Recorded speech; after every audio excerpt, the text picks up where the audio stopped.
Meine Damen und Herren, bitte Platz zu nehmen. May I ask you to take your seats, please, ladies and gentlemen? And I think we'll stop the photographs as well.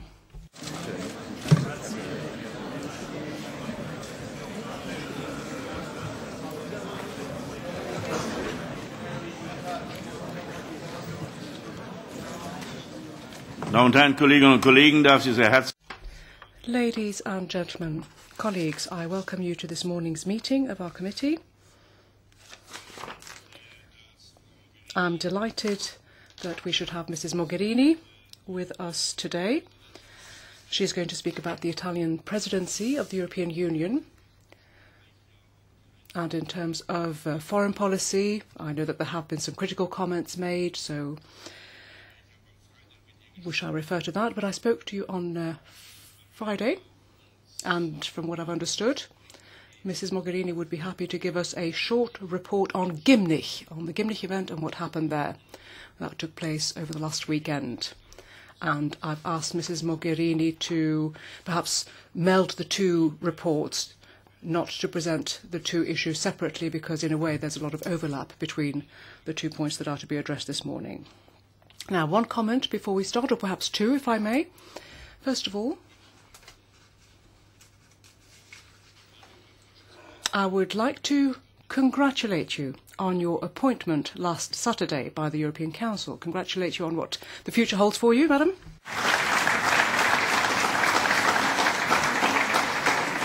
Möchte aber auch sagen, And furthermore, obviously the Parliament will be taking the hearing very seriously. I want to make that clear as well. The hearing will be taken very seriously and we shall have a debate, and we've already agreed a procedure.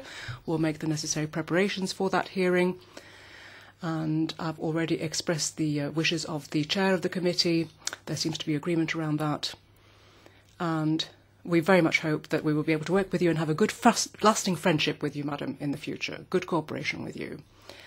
And I look forward to that very much indeed. Second comment that I wanted to make. I'm not going to admit any questions here. Questions that would actually make the hearing superfluous. We're not so much talking about the future function of Mrs. Mogherini. That's not what this particular meeting is about. I would ask you to discuss that at a future opportunity.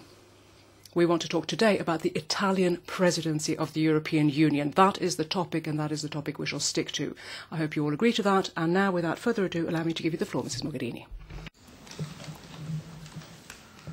Dankeschön. I'm afraid this is the only German I know, but as Tusk is going to work on his English, I can promise that I might work on my German. Thank you. As Tusk said, I will polish my English. I won't polish my German. Thank you very much, Mr. Chair. Thank you all for your presence here. As you said, in a few weeks we'll have a hearing. As appointed a representative, not only you are going to take it very seriously, I am going to take it very seriously, not only because it's going to be crucial, but to me that is also a sign of full, not only respect, but recognition of the role of the European Parliament. So I fully share what you said, Mr. Chair, about the fact that here today I'm speaking as an Italian foreign minister, presenting you the presidency priorities and reporting on the Gymnich we had in Milan Friday and Saturday. What I can tell you, just as a sort of little preamble, is that if the hearing and then the decision of the Parliament on the Commission will confirm the appointment, I count not only on developing a strong cooperation, but also on meeting each other very often. As a minister in Italy in 6 months, I've been 16 times in the Italian Parliament, including the summer break. I've always enjoyed very much my parliamentary work, being Member of Parliament myself, especially in the parliamentary assemblies. I see here an old friend and colleague from the NATO Parliamentary Assembly. The same was with the Council of Europe Parliamentary Assembly. And then let me share with you a personal note. The first weeks, months, when I came first in this building was not built yet. It was when our now President of the Republic, Giorgio Napolitano, was chair of the Constitutional Affairs Committee in 1999. And to me, it's a special emotion to be back somehow with an institutional role, remembering those days. So let me say that when and if the decisions of the Council will be confirmed by the Parliament, that will be the start for me of long and fruitful cooperation with the Committee and with the Parliament as a whole. Today, as you mentioned, and we have started, as you mentioned, discussing the forms of a possible fruitful cooperation in the future in Milan, and I thank you very much for joining the Gymnich. It was, I think, a very important sign of cooperation already. Today, as you invited me to describe the priorities of the Italian presidency and also report of the Gymnich, I will start maybe with this last point and then go to the priorities of the presidency, because, as you said, many things are somehow overlapping. You know very well the Gymnich has an informal nature and so has no conclusions, no decisions taken, but it's more a strategic thinking, allowing the ministers of foreign affairs of the 28 countries, together with the High Representative, and in this case we shared some reflections with you, to have a more strategic, long-term thinking. And in principle, its discussions are not made public because of this nature of the meeting. But let me share with you the major points that were discussed in the meetings and also the major elements that we suggested in our discussion to be taken into consideration for the future work in this 6 months, basically. And after that. First of all, we had on the agenda the main topics, the main issues of concern for us as Europeans, being all the conflicts and all the crises that we have all around us, starting with the threat coming from ISIS and the conflict in the area of Syria, Iraq, but also with effects that are extremely dramatic in terms of stabilization, in terms of capacity to welcome refugees, but also military threats to the neighboring countries, namely Lebanon and Jordan. We discussed this issue also in Foreign Affairs Council on the 15th of August, as you know, that we as a presidency asked to be convened in terms of urgencies, because we believe that a European framework, a European response was needed, especially when we saw minorities, not only Christians, but also Christians, but Yazidis and Muslims attacked, and the country with the risk of an implosion.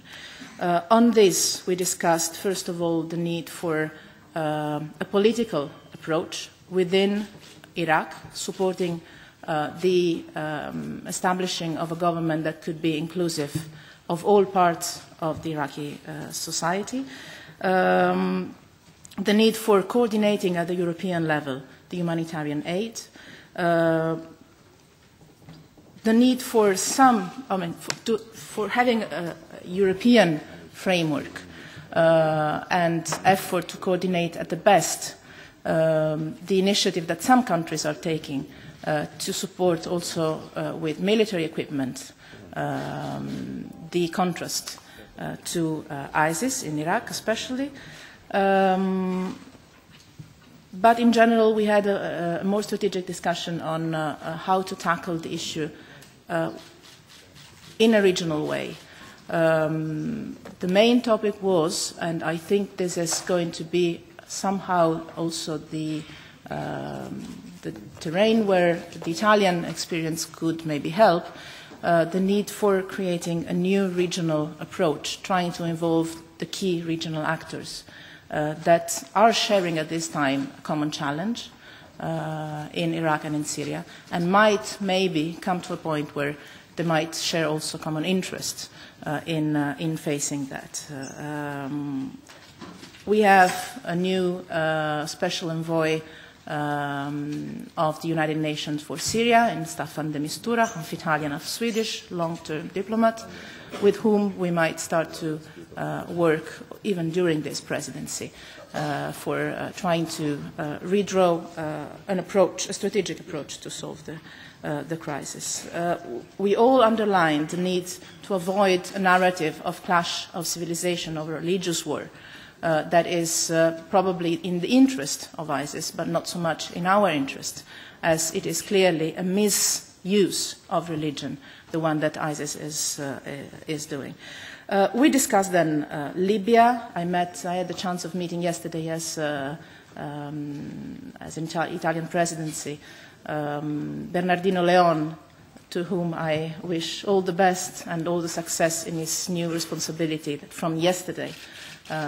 New special envoy of the United Nations to Libya. I take it as a recognition also of the EU role in the Mediterranean and in Libya, having been Bernardino from the day before the European special envoy. We discussed Libya because it is crucial in strategic terms to our security as Europeans, not only as Southern Europeans, as in terms of energy security, in terms of migration flows, and in terms of stability in the region. I would say, we could go back to that probably, but I believe that that is one of the major challenges we have in front of us for sure for the 6 months of presidencies, for the ones that remain. The Middle East peace process was on the agenda as well. And that the three main points of discussion were how to turn the ceasefire into a political process that can lead to a real solution of the conflict. I think that is the main challenge now, not only to make the ceasefire sustainable, but also to make sure that this doesn't lead to another conflict in 12, 18 months from now. And here comes the second point, the role of the European Union. I think in strategic terms, in strategic thinking terms, this is the huge challenge we have in front of us. Discussed the role that the European Union can have in terms of, obviously, reconstruction in Gaza, but we know very well that we have to make sure that what we reconstruct is not then redestroyed. And so the real point is, for sure, to work on the donors' conference, but mainly to make sure that the EU has a political role in the area. And then we can have some work to be done with UBAM in Gaza. We had then, obviously, on the agenda, the issue that probably concerns us the most in these weeks, days, but I would say months, which is Ukraine and Russia. We had in the Gymnich, you participated in the debate, I think a very fruitful discussion on the medium-term strategy that we need to adopt. And the discussion was, journalists would say, frank, lively. It was good. But I think that the common point of our discussion in the informal meeting was that we need to speak with one voice as Europeans, and we need to be united. I think that was the main outcome of the meeting. And then the main decisions were obviously in the Council that took place Saturday evening, with the Council conclusions that we as Presidency then have the responsibility to implement, to make work. For this reason, yesterday, COREPER met already to start working on the implementation of paragraph 12 of the conclusions that, as you know, foresees the preparation of an additional package of sanctions in the 4 sectors that were already decided, the financial one, the arms, dual use and technology, and also the criteria or the ways of extending the listing of people and institutions. COREPER is going to meet again tomorrow and then Thursday and Friday in order to finalize the work by the end of the week, as was decided by the Council. The discussion we had on Ukraine and Russia was, I think, reflected on the Council conclusions quite well, recalling or identifying the main political points that need to be tackled and addressed and met, hopefully. The ceasefire, mutual but mainly sustainable, the control of borders, the stop of the flow of arms and military personnel through the borders from Russian territory to the Ukrainian one, the release of hostages, the unrestricted access to the site of the MH17 crash site.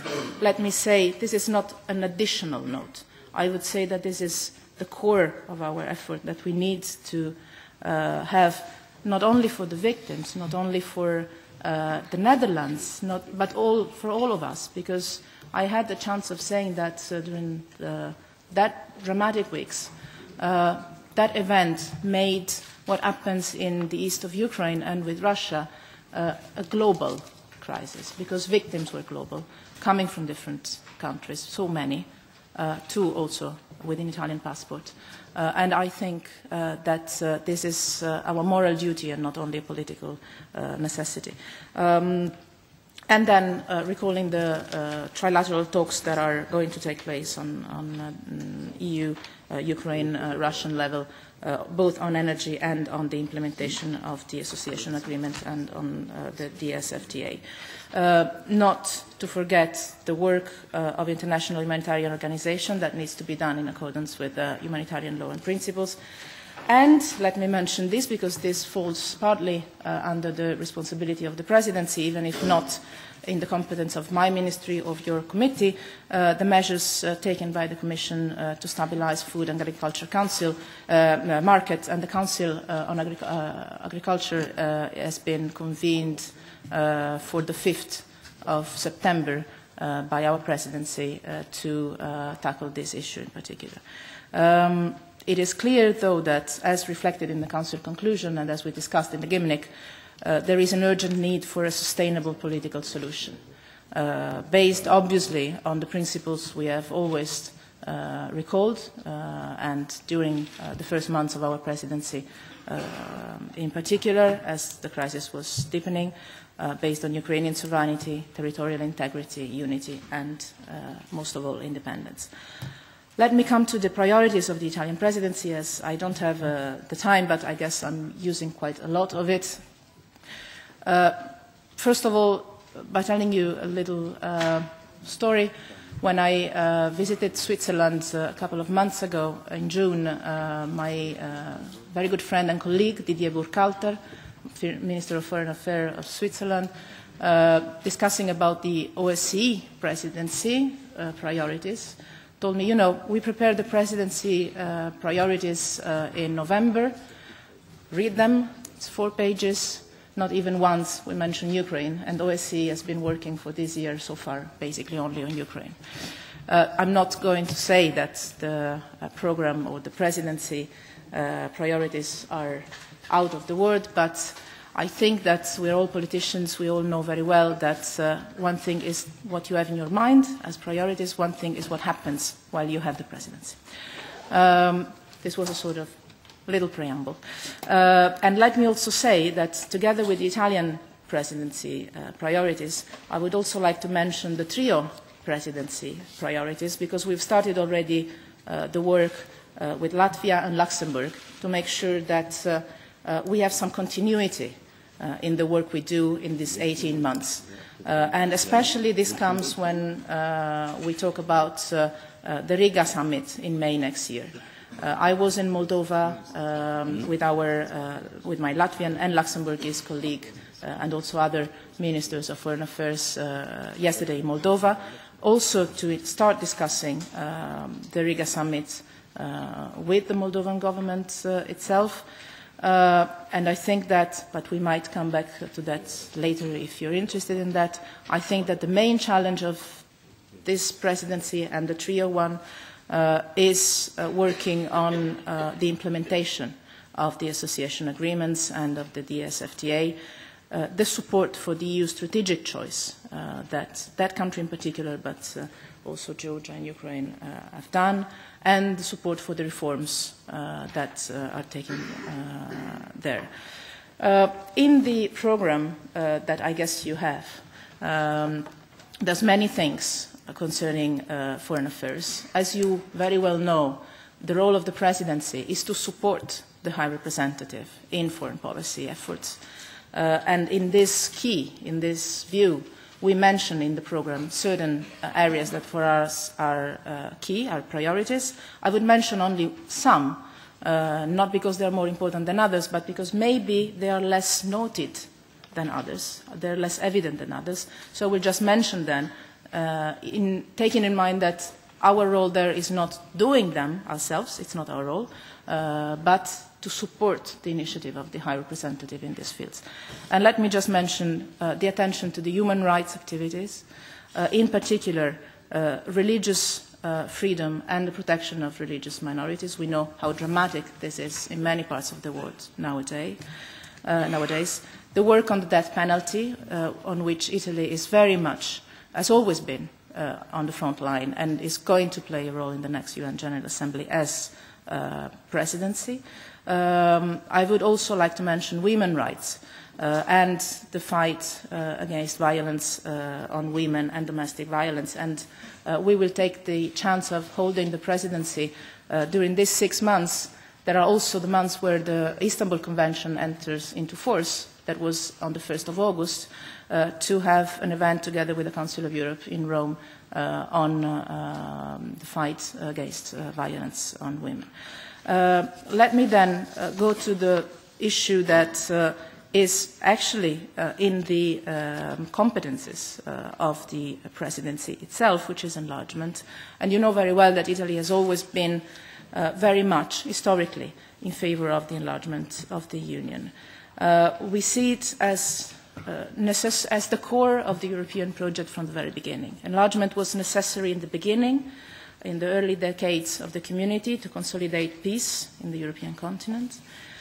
Then it lied at the heart of the reunification of Europe narrative after the end of the Cold War. And today, with 500 million citizens, with a globalized world, we believe it's also the more effective tool that we have to play a role on a region, on regional level and on the global level. We support the enlargement now, today, because over the last 4 years, the world and our neighborhood have not stood still. Instability and crisis are all around, and the enlargement policy and the policy of the conditionality towards all those countries that are in or are expected to enter the process remains the best and maybe the only guarantee for their successful transformation into consolidated democracies, stable states, and developed economies. As we celebrate this year the 10th anniversary of the fifth enlargement, followed by the entry of Romania and Bulgaria in 2007 and of Croatia last year, the transformative power of enlargement should be clear, I think, to all of us. We support the enlargement now because also of our credibility, which may be at stake. Working on enlargement in good faith obviously does not mean at all artificially accelerating the process. In this respect, we fully support the new approach to enlargement that emphasizes the front-loading of political reforms in the enlargement process and the solid track record in reform implementation, because it's not enough to decide reforms. We all know in our national stories that implementing reforms is sometimes more difficult than deciding them. But we are convinced that on the European Union side, it is equally important that once the reforms are decided and done and implemented, the accession process has to move ahead in terms of show credibility on the European Union side. Because we are very much convinced of the strategic relevance of the enlargement process today, I've decided to have, and I will be brief, I'm sorry about that, during the first month of the presidency in July, a visit in all the capital cities of the Western Balkans. If you want, we can go one by one, country by country, in detailing which are the steps that we are convinced can be done country by country during these months of the Italian presidency. Every one is at a different step, stage. Everyone has a different political situation at home. Some have elections, some have had elections and are still in the process of forming a government. But I think that we need to show concrete deliverables, I would say, in the way forward. And I also hosted the Turkish Minister of the EU Affairs in Rome in July. We will now see how things develop with the new government in Turkey. I would maybe skip, for a matter of time, the detail of a country-by-country, let's say, indication.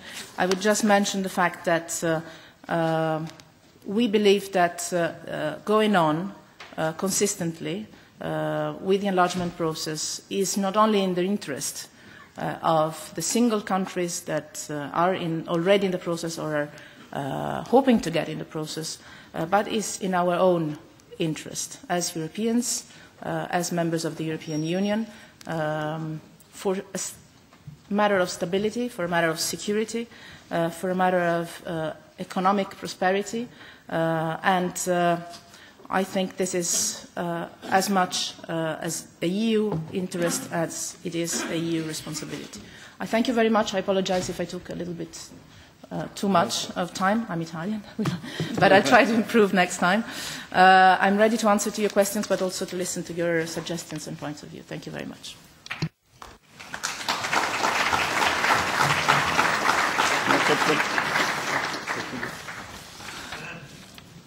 Kolleginnen und Kollegen, ich habe die Redner. Colleagues, I have now closed the speakers list because we've got 27 people who would like to take the floor. So I apologise in advance for the fact that there's no way all of you will get to have your say. There's nothing I can do about it, and I won't add any more requests to the speakers lists. So I'd ask for your understanding. I think the easiest thing to do is to start with the coordinators, who'll have 2 minutes, thereafter 1 minute speaking time, so that I can at least call as many colleagues as possible, and to give the Minister time to respond. And I'd ask you to bear in mind the interests of your colleagues and therefore stick to your speaking time, because if you exceed it, you'll be stealing the speaking time of your colleagues. Mr. Preda. Monsieur le Président. Merci, Madame la Ministre, de votre... Thank you very much, Chairman. Thank you for joining us, Minister, and thank you for your presentation. I'd like to focus on the Italian Presidency's priorities. Before going any further, may I say how happy I am to see enlargement being stressed as one of our strategic priorities. I believe the Italian authorities have also demonstrated a realistic approach to the priorities for the next 6 months, since obviously in current circumstances and taking stock of the state of progress amongst candidate and potential candidate countries, we can't expect any great sea change in the area, but the enlargement process must continue so as not to discourage those countries to take the necessary steps. I get the general impression, having perused your programme,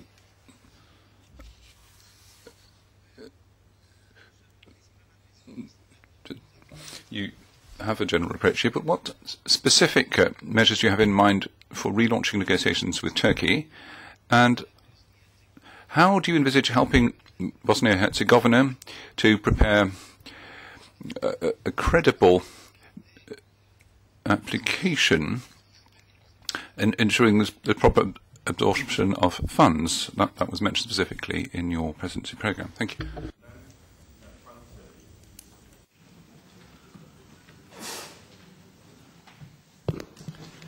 Grazie, signor Ministro, di essere. Thank you for being here, Minister. I'll be very brief. You'll be well aware that, first and foremost, we need to analyse geopolitical events in the Mediterranean basin and adjoining regions.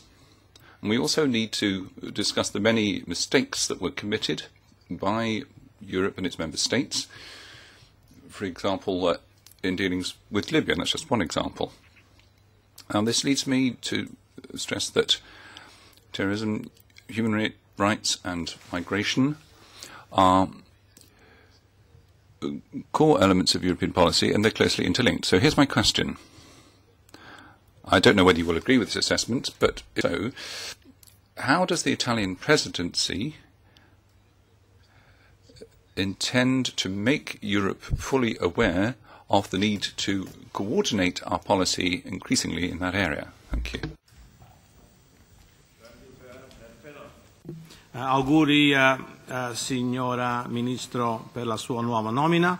Congratulations on your appointment. At the start, there is so much tension going on globally in terms of prioritising, but just to go through telegraphically, on the Western Balkans, which obviously is a region that your country knows extremely well and has a huge legacy, any new thoughts on how you can unblock the issue of Macedonia in terms of starting to negotiate as a candidate? It's been a decade before has gone by, still no negotiations. Albania has just recently become a candidate, of course a country Italy knows well. It would be very unfair if Albania started negotiating before Macedonia. So any new thoughts on how to unblock the firearm question? On Serbia, Kosovo, again, countries you know well, how are you going to build on the legacy of Cathy Ashton, in particular regarding the dialogue between Belgrade and Pristina?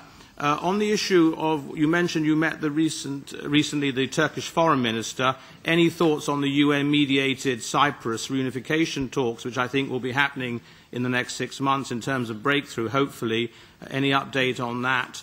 On the Eastern Partnership, again, I fully support your views on full implementation of these CFTAs and association agreements. Would you like to comment? It's widely reported in the press that you take a big interest in Russia and Ukraine. On Putin's comments that he now wants to talk about statehood for Novorossiya. This is a dramatic turn of events which I think must be commented on officially under your hat as the Italian Foreign Minister and holder of the presidency. And lastly, on the issue of Syria, Iraq, ISIS, the crisis in the Middle East, stabilising Jordan must be a priority. That country is extremely fragile, and clearly ISIS has its eyes set on destabilising it and bringing the government down there. And you are known to be a friend of Kurdistan. It's widely reported in the press. How do you see the announcement by President Barzani of a referendum for independence for the territory in northern Iraq, for Kurdistan? How do you see that panning out? 2 minutes, you said, Mr. President. I'm done 2 minutes. Mr. Weigel. Hvala lijepa. Thank you very much, Chair. Welcome, Minister. Your speech was ambitious. I think we will cooperate successfully. I have a question in relation to our relations with Russia. Why? Not only are people saying that you were too Russia-friendly, there's more. The relations of EU and Russia are going in a bad direction. I think it would be nice if your presidency could lead to a constructive and positive dialogue with Russia. Not only with the Russian Tsar, but also with the society. Thank you. It was not my fault. No, I know, but they didn't take part of... Senor Cuso. Bueno, buenos días. En primer lugar, preguntas. Good morning. Thank you for the presentation. Now, for questions. Having read the Italian presidency's programme, a serious concern regarding Ukraine comes into my mind. In your 6-month programme, how can you talk about internal stabilisation when the situation in Ukraine follows from a coup d'etat? I can't see anything either about the participation of far-right and neo-Nazi groups. And what about the role of the US in the makeup of the government? Remember what Mrs. Nuland said about names for the Ukrainian government who then duly ended up in office. So, my two questions. What are you looking to do about the coup d'etat perpetrated in February of this year? And should our actions be governed by what is done by governments not working within our guidelines. Well, as far as I can remember, there were actually, there was parliamentary involvement. Mrs. Doppy is the next speaker. And also welcome, Ms. Minister Mogherini. I have a question to Libya and then to Iraq and to the presidency. On Libya, I think it's absolutely necessary that the EU does more and is more active to find solutions there. If you could explain more in detail what you are planning. And then there is still the readmission agreement between Italy and Libya. Are you considering to stop this because the situation is so bad in Libya? On Iraq, it's certainly a question how to best fight the ISIL group, but also the question is raised how to fight this group from within Syria. And could you explain how do you see in this respect the need to work together with President Assad? And finally, on the key priorities of the three EU presidencies, I congratulate you that you take up human rights and the three issues in particular. That's very important. And when you said that you will also visit all of the West Balkan states, I can only recommend that in all your visits you also look into the situation of the Roma minority there. Thank you. Herzlichen Dank. Thank you so much. Could I have the list, please? Thank you. Mr. Castaldo is the next speaker. Grazie, Presidente. Thank you, Chairman. I'm grateful to the Minister, too, for joining us at this meeting today. First of all, as a preface to my question, as far as Libya is concerned, I believe that's a core issue, and you really must put that at the heart of the Italian presidency's attention. We're very well aware that as things stand now,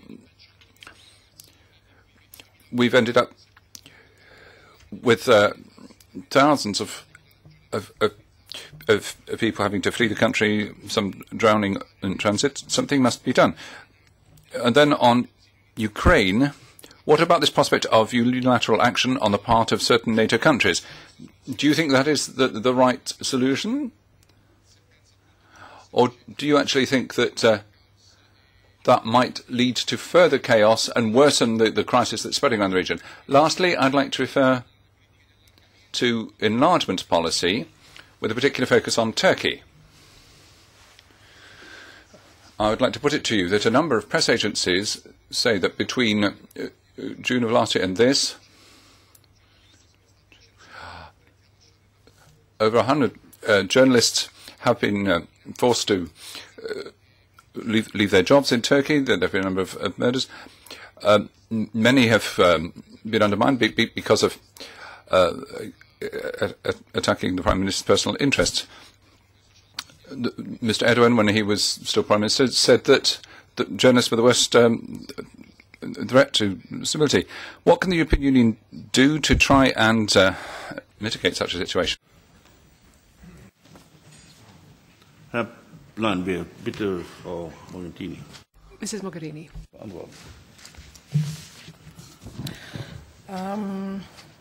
Thank you. We'll try to answer all, even if maybe grouping some, because on some issues you raised similar or complementary questions. Monsieur Preda, je pense que oui, continuer le processus de... I think that continuing the enlargement process, as I said, is indeed not just in our interest, but it's our duty in the European institutions. For one thing, we want to build a region which will be more stable than at present. Of course, given the level of instability at the moment, it could hardly be any less stable. Then, as far as Turkey and Bosnia-Herzegovina in particular are concerned, which you mentioned, and also picking up the last question, these are perhaps the countries where the political reform process, how should I put this, needs to be strengthened the most in the negotiations.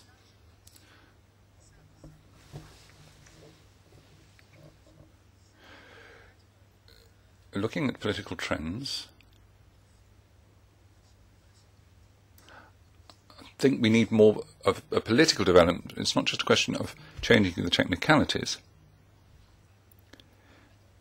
The decision on which chapters we may or may not open in negotiations will be taken in conjunction with the new government that's just come in. And I think we should be discussing this in the coming month. When the new government in Ankara is up and running, and when the European institutions get back to work, we can pursue work on the European transition. As for Bosnia-Herzegovina, there are elections just over a month from now. I was in Sarajevo in July, and together with the EU representative, I was putting forward the Compact for Growth. I think that's a key factor in ensuring that it will be feasible for Bosnia-Herzegovina to put forward a credible membership bid. The country needs wide-ranging reform, and it must find a means of ensuring continued coexistence within it. That's the challenge.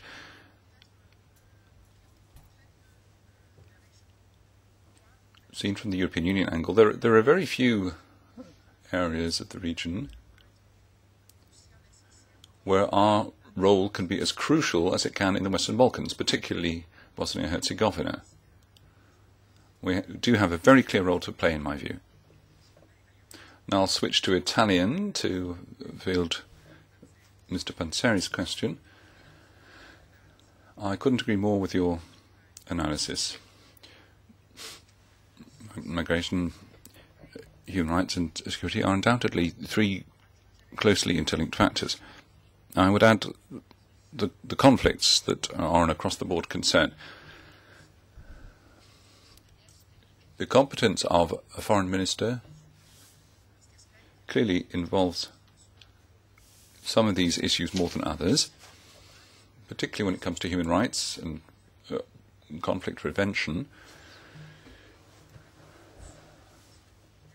How we bring about bolstered cooperation amongst European Union member states, not just in dealings with the Mediterranean, but in Africa.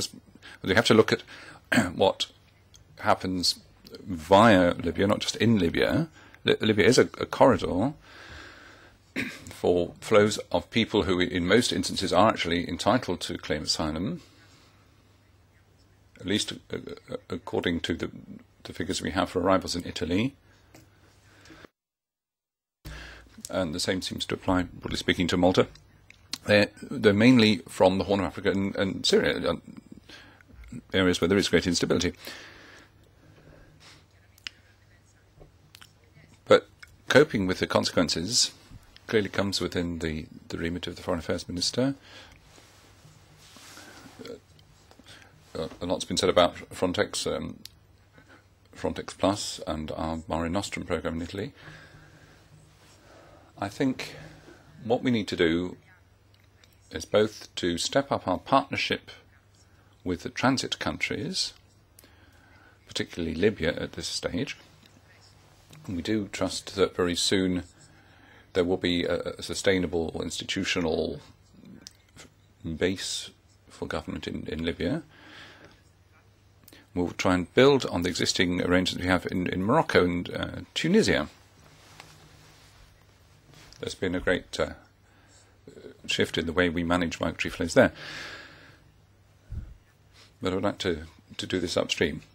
Difficult though it is, we need to try and fend off conflicts and protect human rights.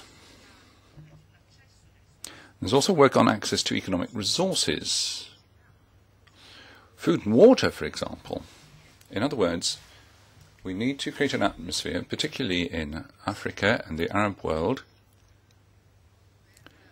which will allow people to avoid the temptation to risk their own or their children's lives to flee extreme poverty or conflict in search of a better life. And then as far as our insecurity is concerned, you quite rightly flagged up the issue of terrorism, particularly foreign fighters coming back from those conflict areas to Europe, at which point there could be Italian, British, French or Belgian, it makes no difference.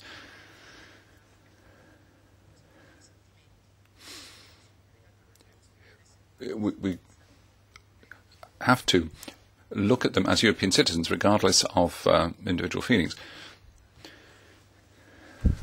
How to unblock the FYROM issue on the name?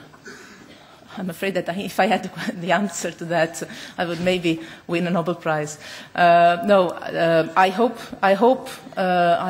negotiate. I know the formal answer is negotiations, as you know, are underway. There was a last effort made by the UN representative in July. He was visiting Macedonia, FYROM, in July, a few days after my visit there.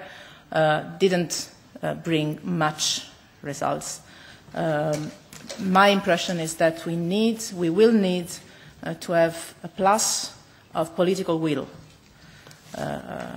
both in FYROM and probably in other countries as well. And we might need an additional European protagonism in trying to solve the issue.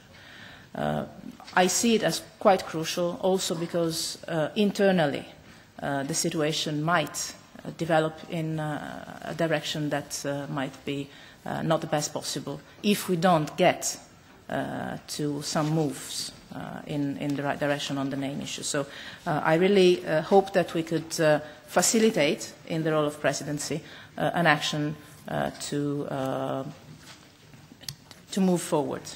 On Albania, as you know, we, as Italy, worked very much and welcomed very much the decision of the Council in June.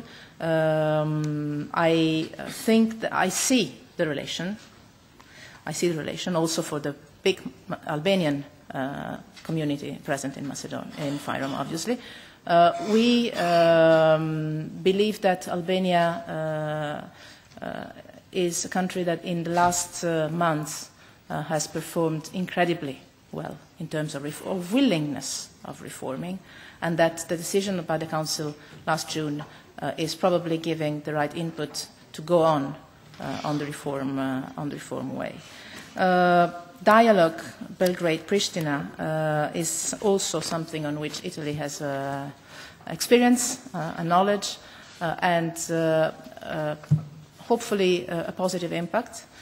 When I visited the capitals, I discussed the issue with both leaderships, and I found both of them, in Kosovo, in Pristina, it was an outgoing leadership, so that will, as you know, the issue is pending also, depending on how the government there will be formed. But I found a profound, sorry for the language, but I found a profound political will to restart immediately, and also to go on the follow-up of the already done talks, which is as important as the continuation of the talks. We might also try to facilitate, as an Italian presidency, something that could ease the regional dialogue on this issue by organizing a trilateral meeting, Italy, Albania and Serbia, in the coming months. As Italy, as you know, has very good relations to all countries in the region, and in particular to those. On Cyprus, I believe that there might be the positive conditions given by the new, especially the new gas opportunities and the pipelines, to have some positive steps, and hope that could happen in the coming months as well. On Jordan, let me specify one thing.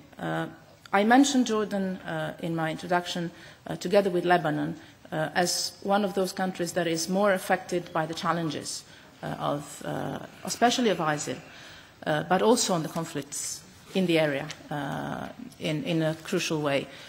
I visited both Lebanon and Jordan in June, visited the refugee camps. It's huge and impressive, the pressure in terms of also in terms of the communities that are hosting the refugees or the camps. And we shouldn't underestimate the challenge that this is posing to the governments of these countries. So it's not only security, it's also social security, somehow, internally. But let me say very clearly, Jordan is a stable country. And we should repeat it and repeat it and repeat it.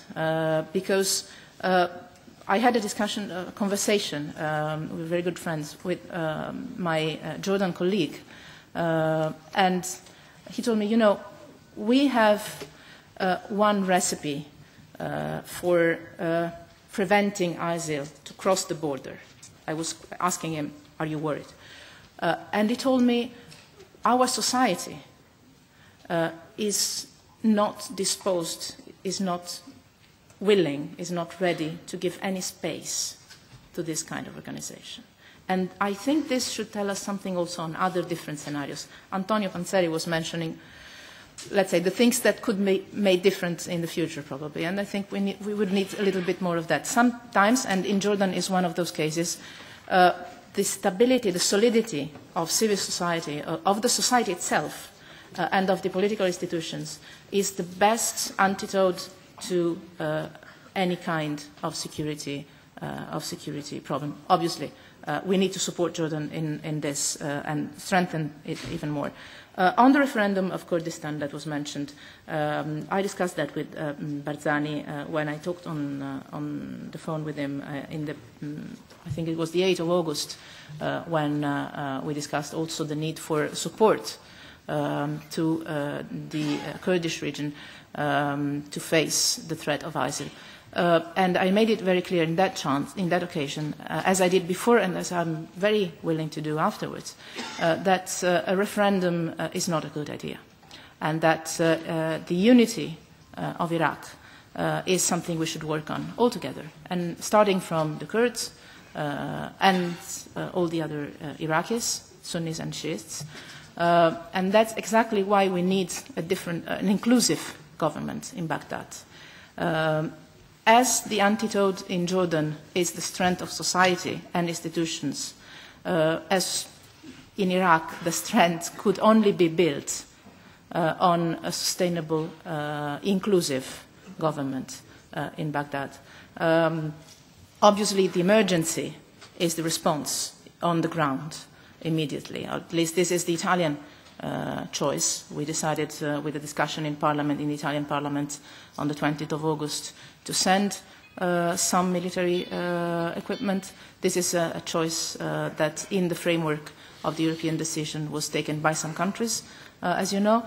But it is very clear that the real solution to the threat of ISIL and to the risk of a fragmentation or of an explosion of Iraq as a country is and can be only in political terms and in creating a political environment in Baghdad and elsewhere in Iraq that could make every single citizen of that country represented by its government. Libia. Uso un altro po' di italiano per rispondere. I shall turn back to Italian now to answer Mr. Casado's question. I did cover it a bit, addressing the question asked by Mr. Panzeri, but just to try to expand a little, let me say this. I'd be very happy on a future occasion to have more discussion with some of the representatives here on the question of Libya, but I think the two questions were not raised by Italian members. I think it would be useful for us to have a more extensive discussion on it, because the thing that the Italians wish to do is really have clear priorities for our presidency, and it's not a question of north-south, it's not a question of borders, it's a question of something much wider than that. It's a question of a humanitarian approach at looking at things as people are individuals. We are Europeans. We need to look at the best interests of all the people in the whole area. And I think this is a very important aspect of it. And we're not talking from that point of view just about my responsibilities as a Minister of Foreign Affairs or your responsibilities as the members of this Foreign Affairs Committee. We're talking about much more than that. We're talking in terms of Libya about the internal situation, about issues such as security and many difficult issues that flow from that. The recent days have seen turbulent events taking place in Tripoli.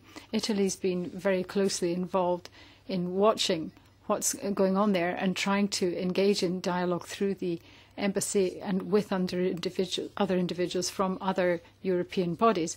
And we've been trying to do everything we can to support the envoy from the UN. And the thing above all that we want to do is give assistance to Italian and European citizens, give them every assistance and support that we can. But more than that, from a political point of view, we really want to create an environment where dialogue can prosper. And in Libya, there is a parliament which was elected on the 25th of June, and this should be our interlocutor. The members of this parliament and its representatives should be the people that we engage with in dialogue to try to obtain greater institutional stability and greater security as a result. But we can't be playing off one party against the other, and I have constantly been saying that. It's a question of dialogue with the appropriate representatives of the institutions to try to facilitate as wide-ranging dialogue as we can with ourselves, but not least within the country itself. Obviously, it's up to the Libyans themselves to recognise this and to take up this huge challenge, but they will get the support that they need from the international community, not least from the Italian presidency and the European Union as a whole. So the point is that what we need to focus on is to support them in every way that we can, because this is the best way to scale back the hostilities and violence that there is there. And I think that this is in the interests of everybody, of course of the Libyans first and foremost, but also in the interests of the neighbouring countries. I've been in Cairo recently and I know that there have been discussions between the Libyans and their neighbours, because there is a recognition in all those countries of the regional dimension. But sometimes they focus it a little too narrowly. And I think they're beginning to realise that there is a wider significance. We're obviously concerned often about the sea borders, but there's also a big problem with the land borders of Libya. And that is actually something which is upstream, really, from the sea borders and coastal borders, which concerns us. So there are huge implications for the neighbouring countries of Libya from all that's going on there, and therefore it's important that we try to manage what we hope is a smooth transition. It won't be easy, but we hope it can be at least a smooth transition from the current situation to a better one, and we want to try to give as much political and institutional assistance as we possibly can to the Libyans in that endeavour. Take the question about how to, yes, very short, how to best fight ISIL. I think I answered somehow, saying that there might be some military emergencies to respond to, but the real answer is just and cannot be other than a political one internally. On Syria, as I told you, in the Gymnich, we started to have, we had an additional strategic discussion on how to face not crisis by crisis, but the situation in the Middle East at large, not only considering Gaza and Palestinian Authority and Israel, but considering from Turkey to Egypt, we have an whole area of instability. How to tackle this with a coherent and regional perspective.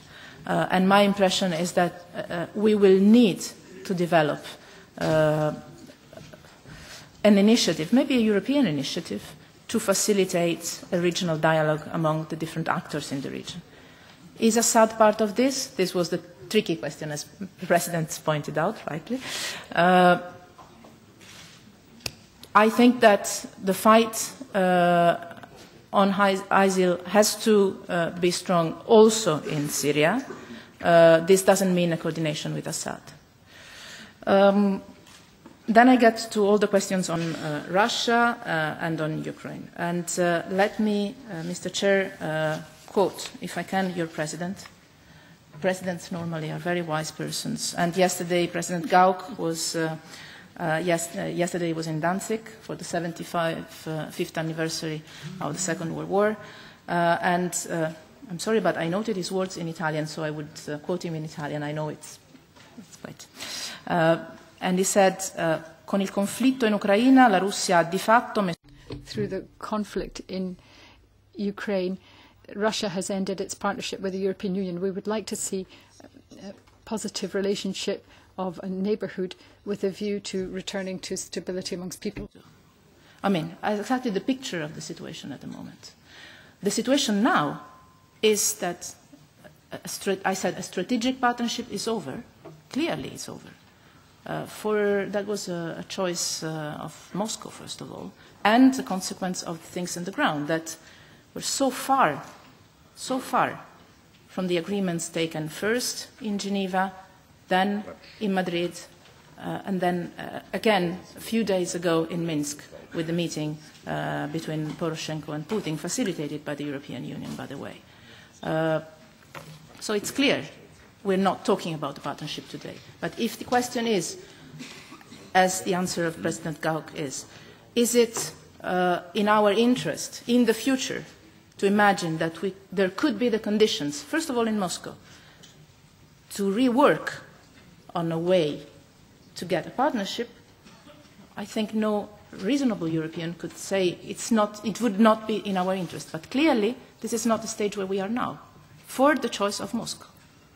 I don't know if that answers to the overall question, if I am pro-Russian or anti-Russian. I think I would position myself in this. And I know that there were some concerns also on the way in which the Italian program was formulated. And I think this explains the real meaning of what is written there.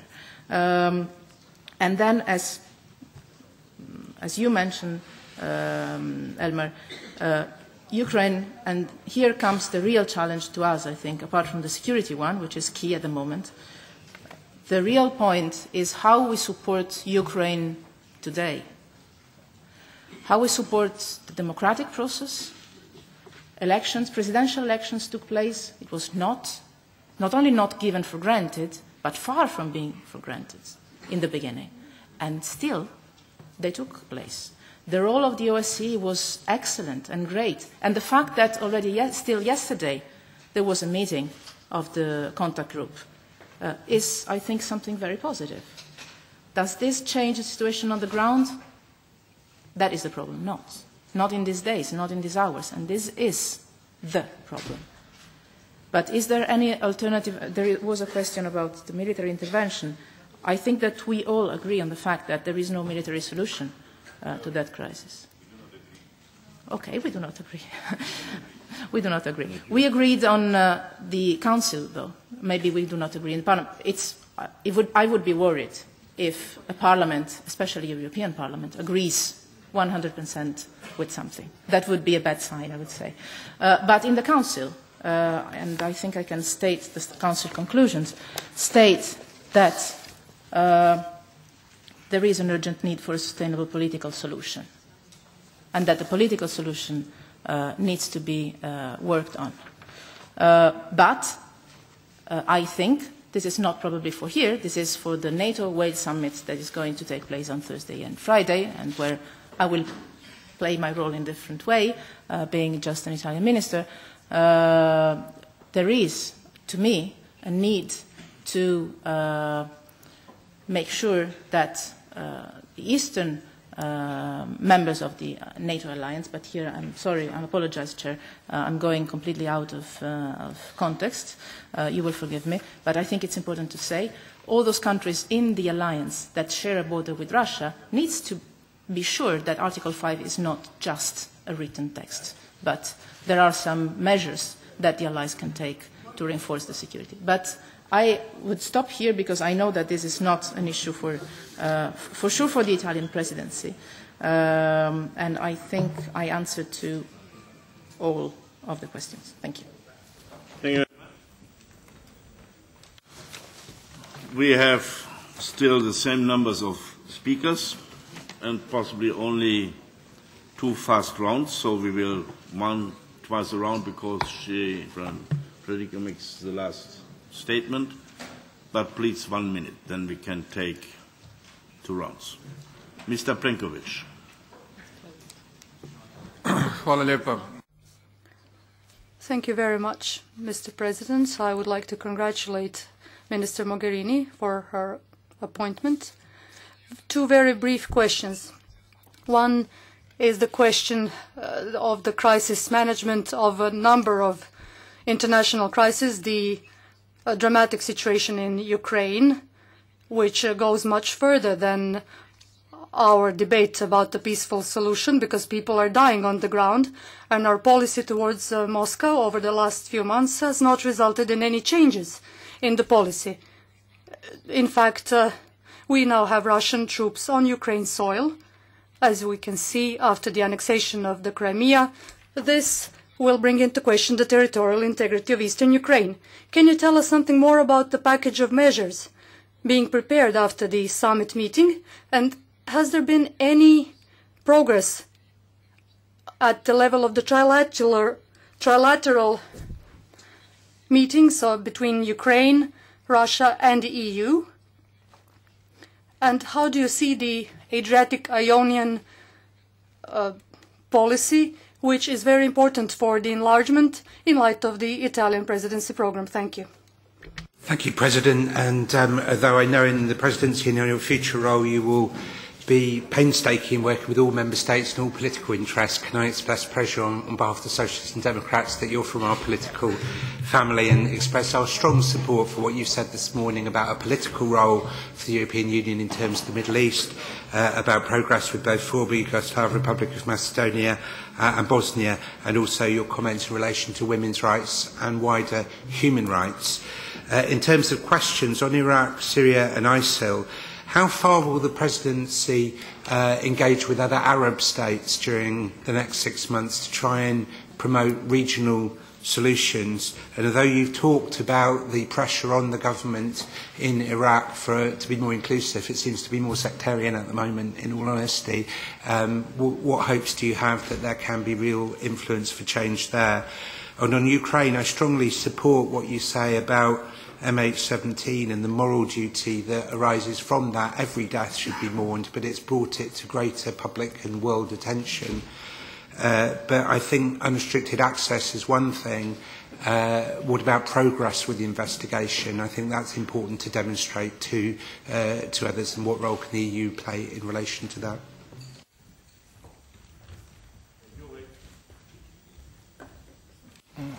Merci, Monsieur le Président. Je vous félicite. Thank you very much. I'd like to congratulate Mr. Mogherini on her nomination, and I'd like to come back to the question of Iraq and Syria. You were talking about the need to have a representative government in Iraqi. We need to think very carefully about the security of the Christians, I think, in Iraq. There are Shiites, a majority. There are Sunnis, there are Kurds, and there are subgroups within the Kurds as well. But often we do not take into account the specific situation of the Christians, and they need to have greater security in Iraq. And we need to make sure that they get at least as much consideration as other groups in negotiations and dialogue with the Iraqi government. I wonder whether you've discussed the question of the situation of the Christians with your counterparts in Iraq and your counterparts amongst the Kurds, because it's a big geopolitical issue. There is a great need for greater solidarity to avoid a further humanitarian crisis. On it. Thank you. Bonjour, Madame le Ministre. Thank you very much. I too would like to welcome you, Madam, and congratulate you on your nomination. I look forward to working closely with you over the months to come. I'd like also to thank you very much for your presentation this morning, because it's gone into a great deal of detail about the Gimlich summit, and that was very useful to us. There's just one aspect about which you've not said a huge amount, although I'm sure you did discuss it, and that is relations with the US, and in particular how talks are shaping up between yourselves and the Americans in terms of the Middle East, Iraq, Ukraine, Russia, all these issues that you've covered. I'm sure you have discussed these issues with the Americans. They're a very important partner for us. So could you tell us a bit more about what talks you've had with them, if anything has been decided, how you see things shaping up, and how you see negotiations continuing with the Obama administration? Do you think that that they're on a level playing field, that you're equal partners in dialogue? Yes. No, pardon. Herr Schebalos. Frau Schebalos, sorry. I already got the answer to my question before, so I can withdraw. But I'm curious about what was the question. Mesheris. Not there. Then Mr. Killer. Thank you very much, Madam Foreign Minister. The borders of Europe are being changed by false lies under our very eyes. And you have mentioned that Mr. Putin has never respected his commitments. However, he is continuing to set the agenda while we are reacting. And we see a new invasion of Ukraine just happening. If we stick exclusively on political solutions, I think Mr. Putin will have its goals in one or another ways. So is it not time to say clearly that this is invasion by one European state of the other state, not just speaking about incursions or interference? And the second question, in such a situation, can we be sure that any arms deals and trades between the European Union and Russia will be ended with no loopholes remained? Thank you.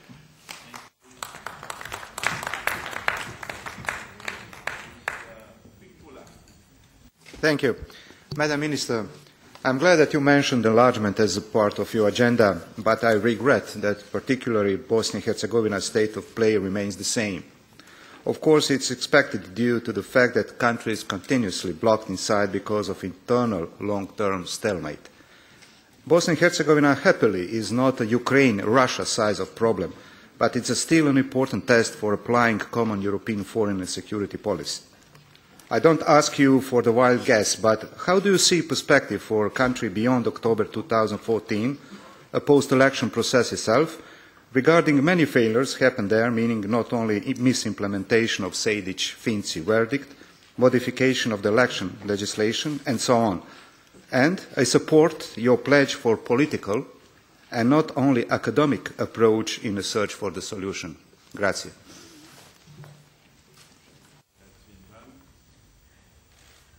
Frau Fotyga. Thank you, Madam, for your comprehensive presentation. Many questions were already posed before I was able to ask my question, so it will be very short and probably only one. Your visits in your current capacity and probably in view of your future capacity are a matter of high publicity. Are you going to visit Kiev in the near future? If so, what kind of message are you going to bring to this capital? We do not have a problem of Ukraine and Russia. One party is an aggressor, and second is defending its territory and population.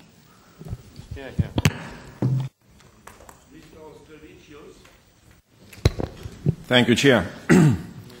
Madam Minister, I understood that if you were back in time, you would really make the correction in the Italian presidency program. And on the page 21, I quote, "Seize opportunities to enhance the strategic partnership with Russia" would be deleted. I hope it's sincere and it's final. My second point is, nobody invaded Russia. Nobody. Nobody threats Russia. But Russian boots are on the Ukrainian ground. Russians invaded, and they are aggressors in Ukraine. Ukraine is our increasing partner.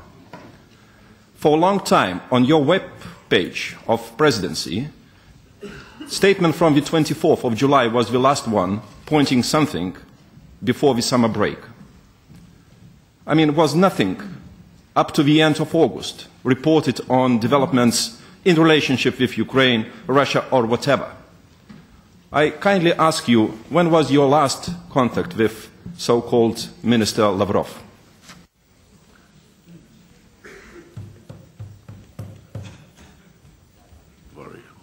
Mrs. Ushelvi, or Mr. What is it? Even the name is difficult for me. Tudom, hogy nehéz a nevem. I know my name is a difficult one to preside. István. My name is István. Stephen. István Újhelyi, that is my name.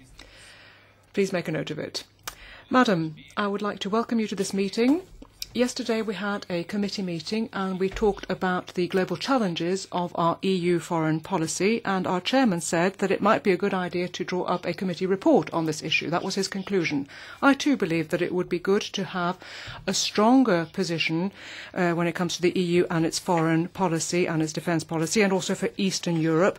You know, do we have that creativity? Do we have the tools, the instruments that we need in order to look at the countries of Central Europe, Eastern Europe, to make sure that individual countries don't have to conduct their own particular policies, individual policies, but rather that we do something together. I mean, I'm Hungarian, I'm a socialist, I can see the challenges in this particular part of the world, and therefore I would like to ask you, Madam Minister, whether, what your opinion is and whether you can do something in your present role or indeed in your future role.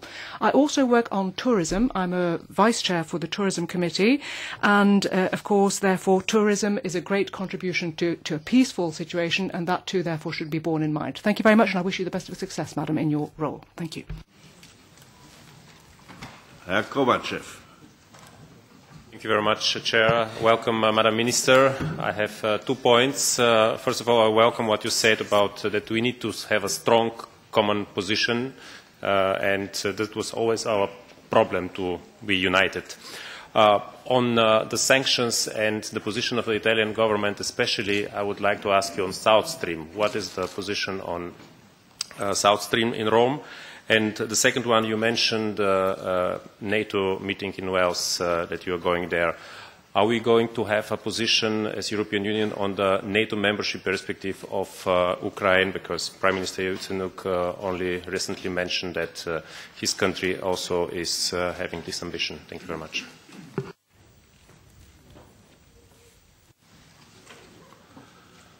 Albertini. Grazie. Thank you for that very clear presentation.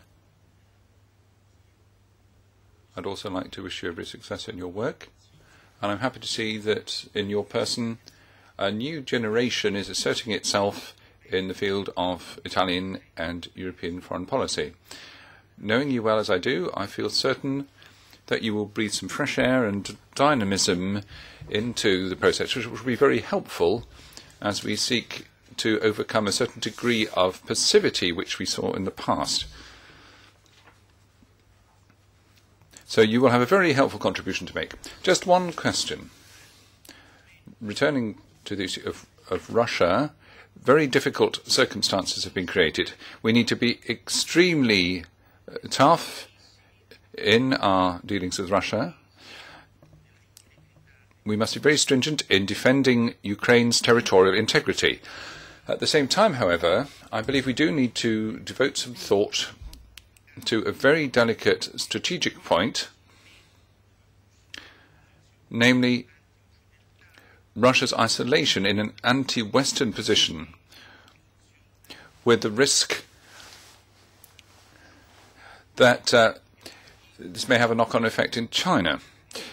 Now, I don't think there's any getting away from the issue either that at this stage in the run-up to the elections in Ukraine, where they'll be having parliamentary elections,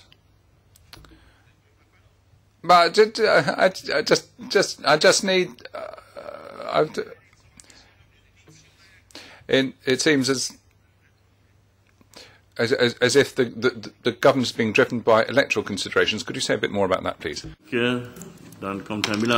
Thank you. Mr. Mian Mon is the next speaker. Thank you very much, and thank you, Madam Minister, for your presence here today. Congratulations on your appointment. I agree with you and what you have to say about Libya, and it's important for the Mediterranean and for Europe as a whole. And I think it's important to keep a close eye on developments in this country. News are not terribly good. Look at what happened only yesterday and the day before yesterday. The UN Security Council adopted a resolution last week, and I would like to emphasise the fact that the Italian presidency has played an important role in that respect. Also, of course, transatlantic relations. We know that that is part and parcel of the priorities of the Italian presidency. You didn't have time to mention that today, but I'd like to hear a little bit more about that, if I may. I'd like to know what lies ahead, for instance, the trade agreement with the United States of America. Thank you very much. Minister, I appreciated your statement. On Iraq and Syria, you mentioned the need for the EU to promote a regional approach and facilitate regional dialogue. Does this mean that you are ready to propose to the Council a different approach towards Iran, a cooperative approach with this purpose with Iran, and a strong warning against Saudi Arabia and Qatar for the role they play in supporting the extremists? Or is it business as usual? And then on Libya, what can Bernardino Leon, and I like him very much, as well as you, and I admire him, the UN Special Representative, do that Bernardino Leon, the EU Special Representative, couldn't do? Because the problem is that our member states did not want coordination, refused coordination, and probably nobody really tried to force them to have coordination. So what is happening in Libya is something that we saw coming, and it's can be getting worse, can be an Afghanistan at the doorstep of the EU if indeed something is not done and needs coordinated European action. Thank you.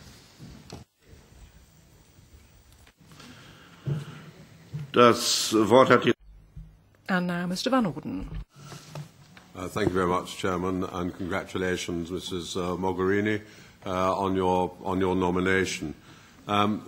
Do you think it's wise to contemplate further enlargement of the European Union until there is reform of the free movement rules and credible implementation of reforms relating to organised crime, corruption and judicial reform in the candidate countries? Thank you.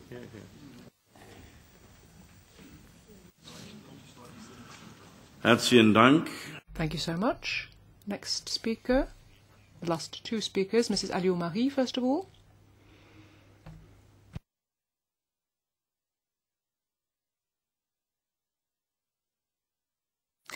Merci, Monsieur. Thank you very much, Chairman. Madam Minister, 3 questions, if I may. A lot of ground has been covered already. First of all, the Near East and Middle East. We have fundamentalism on the rise, and a conflict between the Arab world and the Western world, that is the risk. I was wondering, with that as a backdrop, what kind of initiatives could be taken vis-à-vis moderate Arabic governments and Arabic countries to fight against this fundamentalist spirit that seems to be gaining ground within the populations in that part of the world. Second question, the risk of generalised conflict and the terrorist threat, of course, that we're also may be facing, even perhaps on our own territory. With regard to that, Europe must be in a position to defend its citizens, and it must be credible when it advocates certain policies. European defence, it seems to me, should be one of the priorities of the Italian presidency, but also of the European Union. And therefore, I'd like to know what kind of actions you would support in order to get better financial participation from all those countries that often ask for a lot but are not very willing to put their hands in their pockets to contribute. Thirdly, on enlargement. It seems to me that enlargement is not just a response that we should give to countries to stop them becoming discouraged, but it's also a way for Europe to exert its influence in the world, in a part of the world where we're talking about perhaps 1 billion inhabitants. At the same time, of course, in order to have that economic and political weight, Europe needs to be consistent. So what geographic and cultural criteria do you believe are the opposite ones in order to put a limit on the enlarged Europe that you're talking about? Colleagues, next time I will ask political groups to please submit a list of speakers. There's, been noises off, and I don't think that's acceptable. I mean, I am taking the list that I'm receiving from the Secretariat, and the Secretariat is doing its very best to take note of those who have asked for the floor. And I'm terribly sorry, this is the list that we have. It's probably not possible for us now to add anything further to that. But again, I appeal to our colleagues to please stick to their speaking times. That's another point that we need to bear in mind. We have an hour and a half at our disposal. I can't let, 30 people speak in such a debate. I had more than 30 questions on my list, more than 30 speakers, and we simply can't manage that time-wise. Therefore, you want some flexibility. I know, of course, that when it comes to the plenary sessions, political groups submit lists of speakers, and if that were the case here, then it would be a lot more straightforward. And that holds true for you also, Mrs. Terraus. Anyway, this is the only way we can proceed, I'm afraid. This is what we have done, and this is what we have to do. I do apologise. I'm terribly sorry to have to go about it this way, but that's the way it is. Now, it's 1:45. If everyone speaks for 1 minute and 1 minute only, I can allow 3 speakers. Mrs. Theocharos, Mr. Papadakis, and then Mr. Chekou. And that'll be it. Ευχαριστώ, Πρόεδρε. Ήμουν η πρώτη που ζήτησα τον λόγο, γι' αυτό διαμαρτύρομαι. Thank you very much. Well, I was in fact the first to ask for the floor, and that's why I was protesting. That's why I was upset. Madam Minister. The floor. That everyone believes he was the first one. No, that's the problem. You can ask the Secretary. Anyhow, Mrs. Minister, I would like to congratulate you. Έχω μία ερώτηση για σας. Στις 23... I have a question that I would like to address to you. On the 23rd of June, Mr. Davutoglu, the Turkish Foreign Affairs Minister, presented an official document to the Association Council EU-Turkey, that happened in Luxembourg, and he stated that the Republic of Cyprus was dead, so to speak.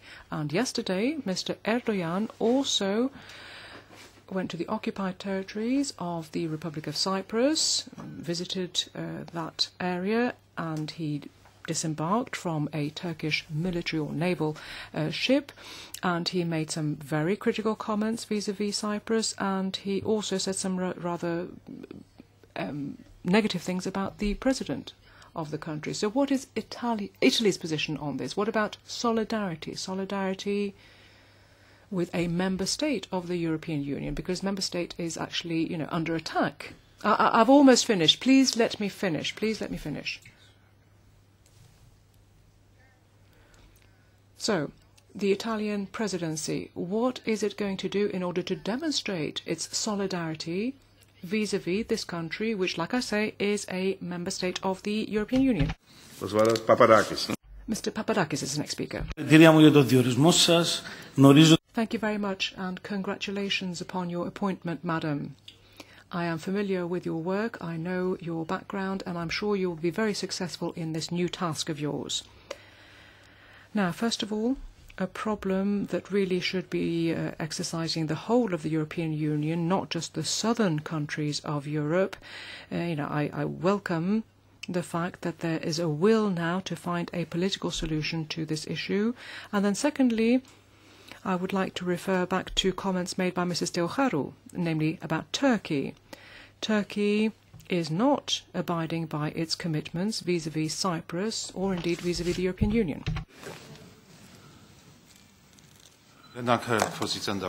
Pani Thank you very much. również w związku z wyborem Chciałem zapytać panią o pani... Thank you very much. I would have one question, if I may. I'd like to ask the Italian presidency what its opinion is regarding economic sanctions against Russia, so the effectiveness of these economic sanctions vis-à-vis Russia. Now, you have mentioned several events. You mentioned, for instance, a plane crash, a tragic plane crash. I don't know whether I understood you correctly or not. It all depends on how you use concepts, how you use language. You know, the event that you referred to, I don't believe that it was a terrorist attack. I have a third question also regarding Moldova. We've got an agreement which has been signed, an association agreement, and then in the future that means that that country will join us. I'd like to sound you out as to this process. To what extent do you think it's realistic to complete it? Floor is yours. Many questions. How much time do we have? I will try to answer to all of them. As much as you have. No. Yeah, I will try to put them together. I was asked, Mr. Plenković, on the package, updates on the package. As I said in the beginning, decision by the Council was taken on Saturday. Monday, yesterday, Coreper met. Commission is going to present the proposal, finalize the proposal of the package by tomorrow, and the decision will be taken by Friday. So this is the pace. And as I said, the Commission is working on preparing a package, a strengthened package of measures in the 4 sectors that were already decided. In terms of language, I fully share the language that is used, and this also can clarify some of the questions said later on, that are in the Council conclusions, that talk about an aggression and the annexation of Crimea that had already happened. We don't need to wait something more than that. I think it was clear. And let me thank you for the mention to the Adriatic Union initiative, because I also think that is going to be crucial, especially for the region. And I share what you said, Mr. Howitt, about how crucial it is not only the access to the site of the plane crash, but also that the investigation, the international investigation, is allowed to go further. And let me thank the UK for leading that. I think that both the Netherlands, the UK, we have contributed as Italy with 1 expert. I think that that is also a very positive sign of taking the international responsibility of doing something that is absolutely crucial, also from a political point of view. Let me take something that you raised and some others mentioned also. Engage with the Arab states in Iraq, you said. And many other questions were coming about what did I really mean when I said a new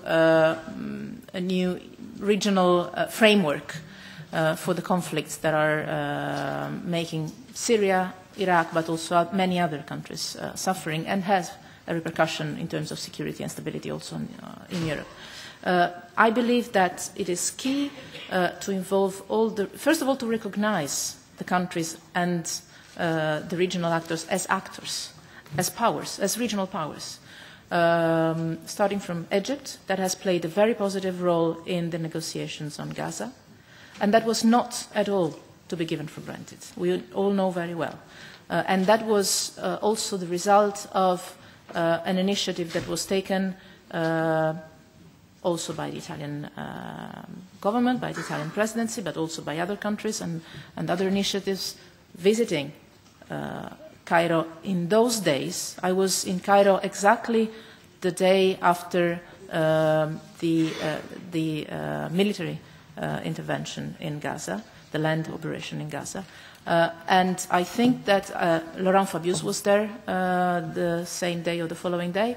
There was an initiative coming from Europe saying we need, in that case Egypt, but also other countries, to engage and try to manage the path of the diplomatic solution or getting to a ceasefire together. And I think this is just the beginning of it. I think we need to call the different actors, regional powers, and try to facilitate them sitting around the table. Some of them are already doing that, because the Vice Minister of Foreign Affairs of Iran meeting with, I think, the Vice Minister of Saudi Arabia is a news. Maybe not on top news in our newspapers or televisions, but it's a news for us that know the dynamics in the region. And I think Europe has a role, at least a facilitating role in that, and could be crucial. Obviously, I won't talk about the nuclear negotiations. I know Zarif was here yesterday. I'm going to see him in Rome tomorrow. That is obviously crucial and key, and I really hope that the efforts that Katie is doing, and let me thank and congratulate with her for the excellent work that she has been doing in these months, long months, on that negotiations, can really lead to a positive result by November. But that is what I mean. And the role of the Arab League is also very important, not only for that region, but also for Libya. I talk regularly with all the ministers of foreign affairs of all the Arab countries, and to the Secretary General of the Arab League, because I think that we need to have a very a day-to-day contact of exchange of information, exchange of views, understanding what are the different dynamics and which are the ways that we can use for facilitating dialogue and solutions there. Si je peux répondre à la question sur la sécurité des... There was another question on the safety of Christians in Iraq and beyond. May I answer that question? I have actually addressed this matter with the Foreign Affairs Minister of Iraq and with Mr. Barzani in particular. And I've talked about this also with my counterpart in the Vatican. Italy, of course, has a special relationship with the Vatican, as you can imagine, for geographical reasons, if nothing else. And if I may, I would like to share a thought with you, a thought that I also expressed with Caroline, particularly on this point, in fact, the point that you raised. There is some concern. This concern has been expressed by the Pope, Pope Francis, Papa Francesco. I have to say it in Italian. It's the only way I can say it. I know it's not Italian, but it's as good as, almost. Anyway, the Pope did say, be careful about this, because what we're talking about here is challenges to minorities and respect for human rights. It's not just an issue concerning the protection of Christians and the Christian community, which is a valid question in Iraq and unfortunately also in many other countries around the world. And that's something I mentioned at the beginning of my address. I did say it was crucial because there is a specific issue relating to that. However, human rights and attacks, well, ISIS attacks in Iraq and Syria, that's not a question about religion, because you have not just Christians, you have the Yazidis, you have other Muslims who are also affected by these attacks and this dramatic situation. And as far as the Italian presidency is concerned, we are, of course, working on this. We're in the throes of it. We're working on Iraq.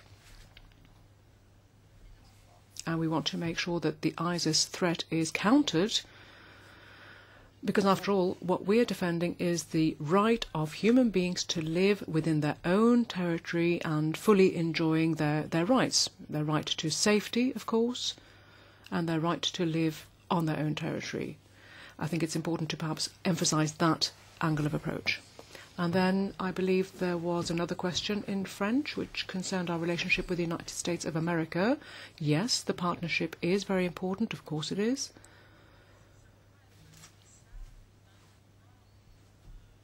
You have to bear in mind the context.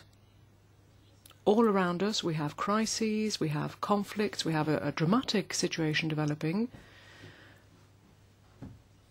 That's the context, and therefore we are burden sharing, we are exchanging strategic ideas and visions, and we're in constant contact.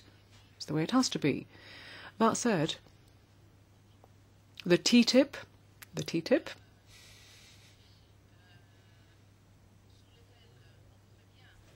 And as far as the TTIP is concerned, the Italian presidency hopes to make some headway.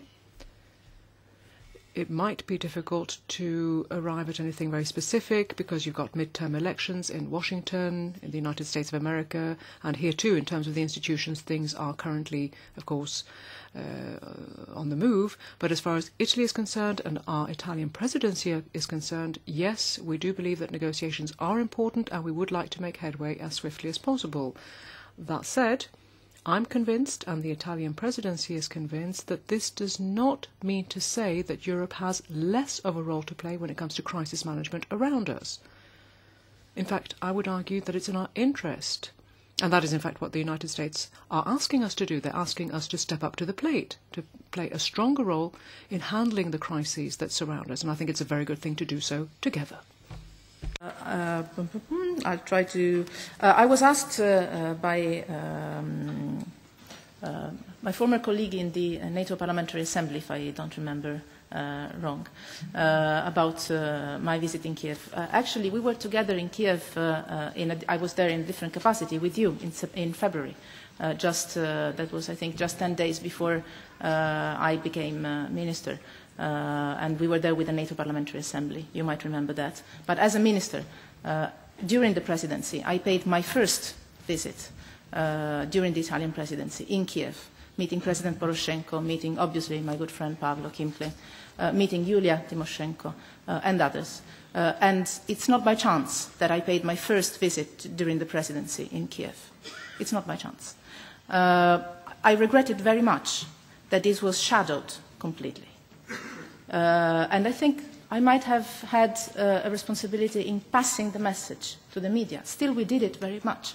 But you all know that sometimes there is a certain use of communication in different countries, let's say so. But it was a political choice to pay my first visit in Kiev in the beginning of July. I would be very happy to go back, for sure.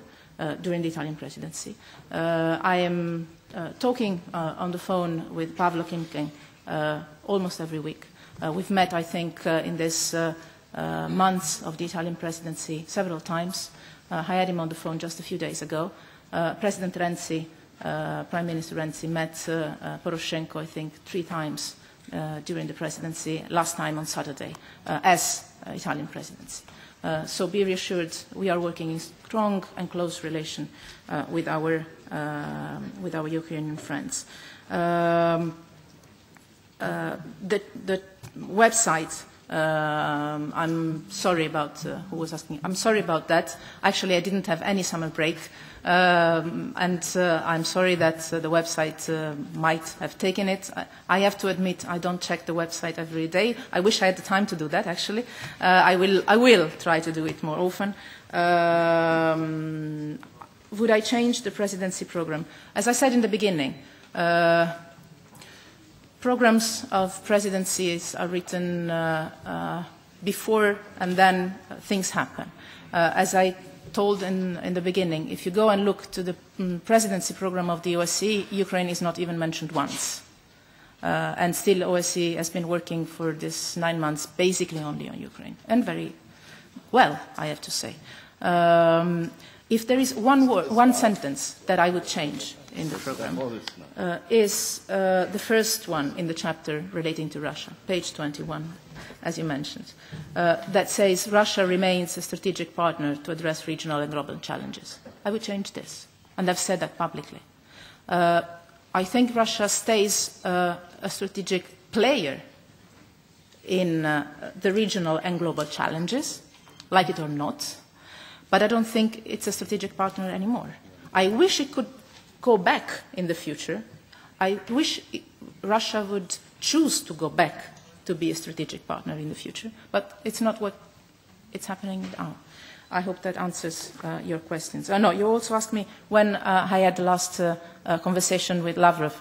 He called me yesterday to congratulate me on the appointment. I told him I'm still the Italian minister and presidency holder for the 6 months, and that we will have all the chances of discussing things that we have already discussed several other times, starting from the aggression in the east of Ukraine. Because, yes, I said we have the situation in Ukraine and Russia.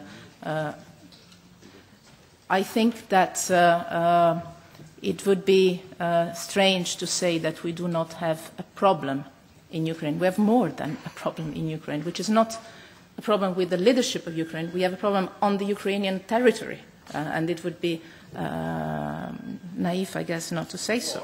We have a conflict. We have a conflict, clearly. A question on Bosnia-Herzegovina after the elections that was asked.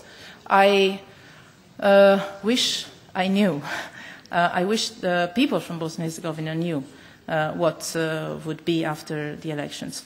What I can say is that I strongly believe that finding the way of doing reforms, and especially reforms that can deliver to the citizens of Bosnia-Herzegovina, would be crucial after the elections. And for this, I value very much the Compact for Growth that we've proposed and that as a presidency we've been supported and presenting in the parliament in Sarajevo. And I really look forward working after the elections with what will come to proceed on the way. But to answer to a question that was raised on if it's wise to have enlargement going on, I think it's quite clear and quite sure, I shouldn't probably mention that, and I would also mention the question about the geographical reference. Article 49 is the basis, and we stick to that. No need for further elaboration. We have a clear definition in the treaty, as well as we have, I think, a clear indication of the fact that the enlargement process can go on in terms of transformative power, but that no enlargement step is taken until the reforms are completely done. And I think that is what we all believe. That is what we all refer to when we refer to enlargement. I was asked about South Stream. Strong support for the southern corridor. We believe it is essential to contribute to the EU energy security in terms both of diversification of sources and routes. It was thought in a different era, not even time, I would say era.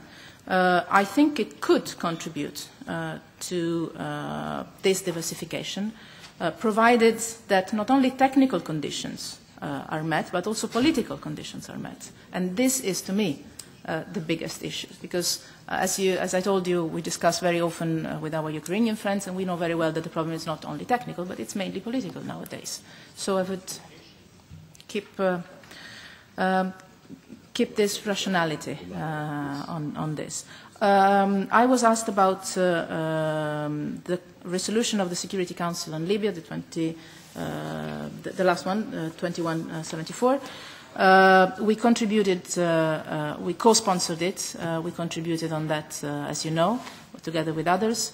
I think it's a positive step, first of all because it happens in the UN system. And here I answer also to your question. Why Bernardino is, how is it going to be different, changing the hat? I think we strongly need to bring the management or the attempt to have a management of the difficult Libyan situation in the UN system.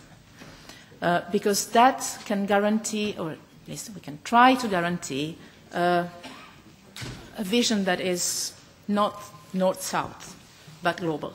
And as I said, we need to involve regional actors in other crises. We do need to have an active involvement of the neighboring countries and of the global system on Libya. And the UN is probably, at the moment, let's hope, the place where we can try to have that coordination that was not always given when we didn't have a UN hat or a UN effort.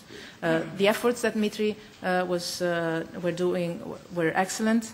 I think he did a very good job, but I think also we can build on the lessons that we can learn from his experience.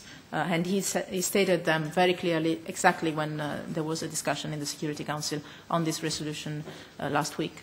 And I think that Bernardino can have really, at least discussing with him yesterday about this, can really have, with the full support of all the countries that have, for instance, a special envoy, to coordinate the efforts of the special envoy, to talk on a daily basis, to support him in the different missions and visits, also in the visits outside of Libya, because we know very well that the visits outside of Libya will be as important as the ones inside, probably, or maybe not, but still very important. And also going back to your question on the regional actors, I think that at least I am speaking with the Foreign Minister of Iran and with the Foreign Minister of Qatar. I think we have to speak to all. And I think we have to invite all to play a responsible role. I think I answered to all, but I might have, yeah, I think so. Thanks. And if not, we see each other very soon. Tante parole, ma non una sui marò italiani. Bella presidenza italiana, complimenti. Herzlichen Dank. Thank you very much. Onorevole Borghezio, ci vediamo credo alle 12:45. Mr. Borghezio, we'll be having a meeting with the delegation, and we can discuss this at due length there if you like. Reply off mic. Thank you very much. Oh, no, I have to speak in German not to make a mistake. You allowed me to speak in English.